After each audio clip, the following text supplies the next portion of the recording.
అణచేస్తున్నాడు అనేవాళ్ళుగా. ఆ లెక్కనైతే నరేంద్ర మోడీ 11 ఏళ్ల నుంచి అతని మీద ఎంత విషప్రచారం చేసి ఉంటారు. బీజేపీ కేంద్రంలో ఉందే, చట్టం చేసి పడే ఇచ్చే తీసేయలేదే.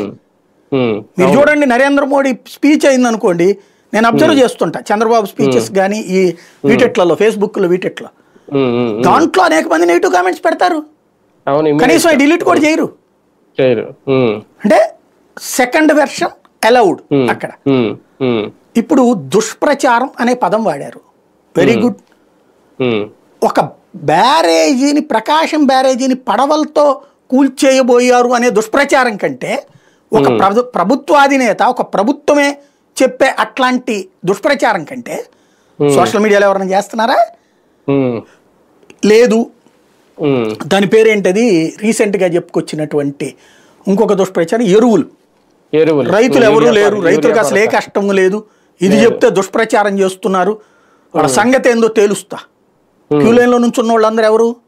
వైఎస్ఆర్ కాంగ్రెస్ పార్టీ పెడుతోందా? ఏం మాట్లాడదలుచుకున్నారు? నిన్న మహిళల ఆ యూరియా షాపులు పగలగొట్టారు కదా సార్, అది తెలంగాణలో. తెలంగాణలో ఇక్కడ క్యూ లైన్ లో ఉన్నారు. ఇవాళ ఈనాడే రాసింది ఏమని, 40% 45% మొదటి 2 నెలల్లో అసలు పంటలేక ముందే వెళ్ళిపోయినాయి. ఇప్పుడు రైతులు రోడ్డు మీదకి వచ్చి అడిగేటప్పటికి ఎరువులు లేవు, ఎవరో ఎత్తుకుపోయారు అనేసి. మరి ఎవరిదైతే దుష్ప్రచారం?